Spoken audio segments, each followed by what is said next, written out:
Alright, so it's an update time for my tanks. As you can tell, I'm starting off with my 10-gallon tank.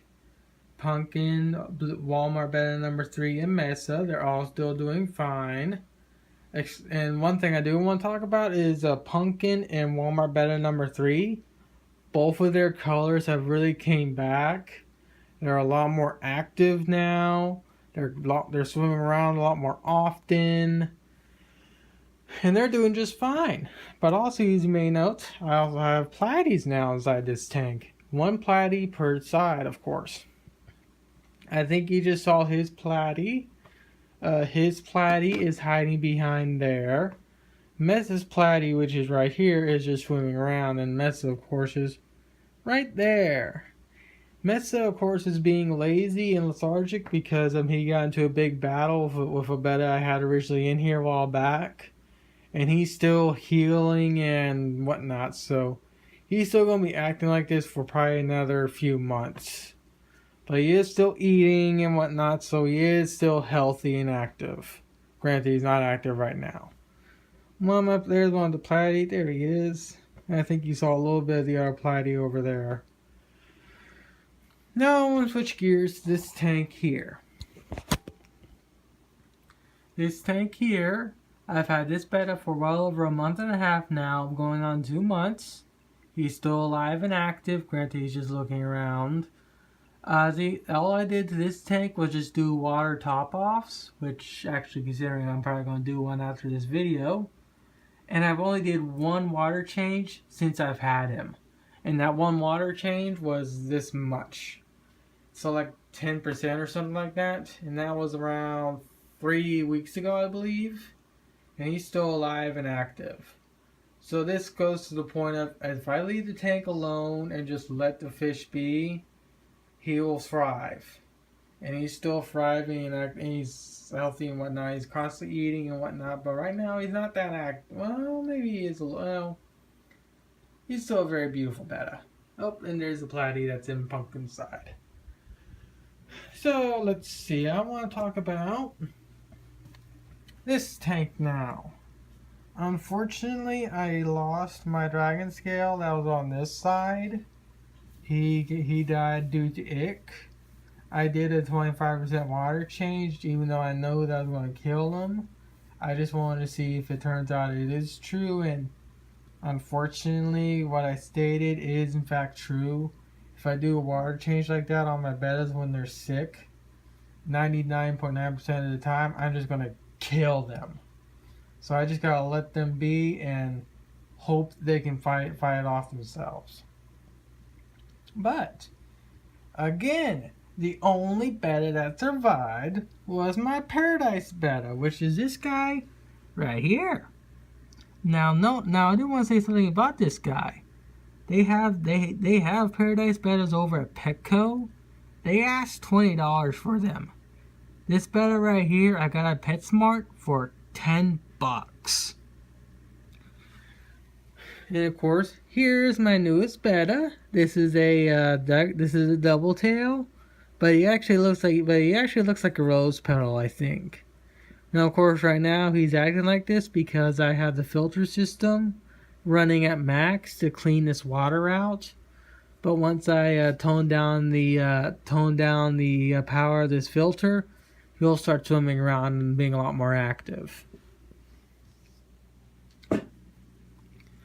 Alright, next thing on the agenda is this tank here. This is my 2.5 gallon tank I just got today too, with the platies.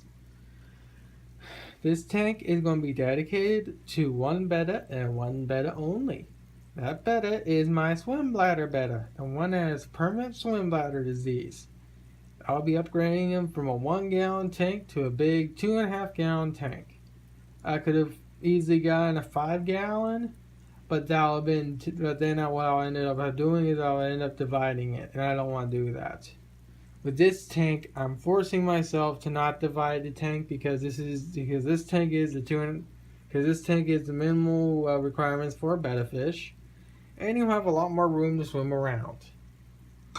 But right now, what I'm going to be doing with this tank is I'm going to be letting this tank sit for around a month to 2 months. before I place them into the tank, because I want to make sure this water is nice and ready to go prior to adding. Now, of course, I do plan on making a sponge filter for this tank, but I don't have any aquarium gravel, so I can't make the sponge filter right now. Hopefully I'll have the sponge filter made and set up in this tank in the next few days. Alright, next tank I want to talk about is this tank here. So, Alvinier 1. Here's one of my plecos. Here's one of my bettas. Oh, I wonder why he's just being lazy. I think he just wants to sleep. Here's my other betta. And here's my Walmart betta number 2. I'm very, very proud of this betta right here. He's very active. His colors are, not his colors, but his fins are growing back. He's not fin nipping like he was. And he's swimming all the time. Now, of course, you still, yep, there we go. He always does that. I don't know why he was doing that, but I think he doesn't. I think he's acting like that because his tank is pretty bare and boring. Oh, sorry.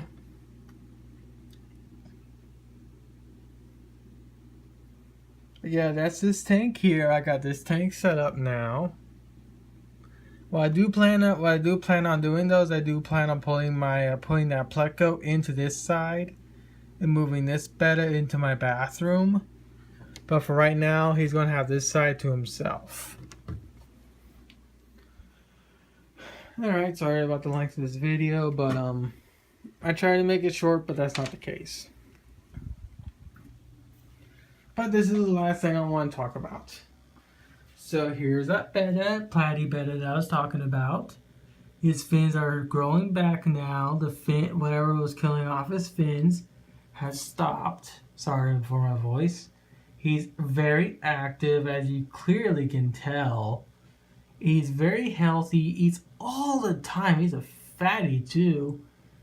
And I'll actually probably be moving him into his permanent home in probably the next few weeks, actually. I was thinking I'll be keeping him in here for about 2 months, but I think I might be able to change out the plans on when I move him into his tank. So this is where I'm keeping my swim bladder betta.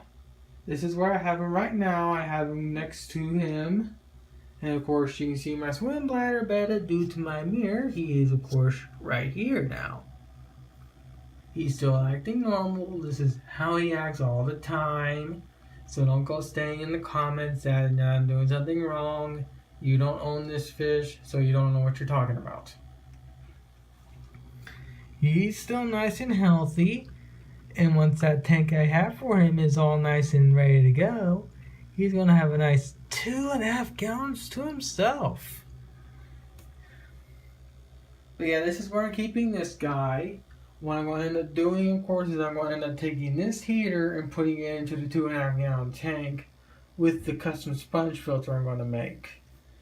This filter system that I have right here, I may include it inside his 2.5 gallon tank that has just a little bit more filtration, but I might end up adding this filter system to this tank here just to get this one a little extra kick in the butt, a little extra kick when it comes to being to running a filter system. But yeah, I mean, all my bettas are nice and healthy, excluding 1 or 2 that are just either being lazy, lethargic, or just acting normal. And of course, the bettas out in my living room and whatnot are still alive and active. Actually, what the heck, I'll go show them off too.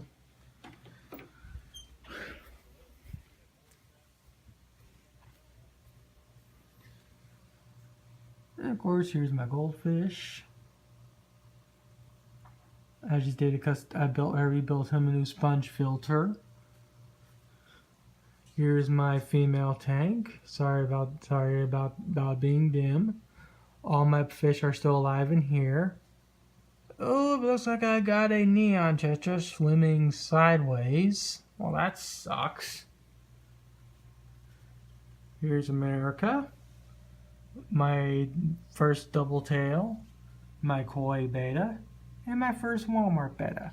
As you clearly can tell, they're all still alive and very active.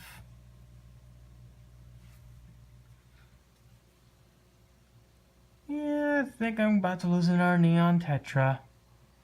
Ooh, that Zebra Tetra got nipped real hard by Demon Beta. Oh, there's Demon Beta.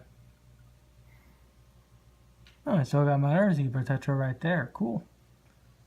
Yeah, I don't blame Demon Beta for nipping that one right there. That one's been nipping all the time, so it kind of deserves it.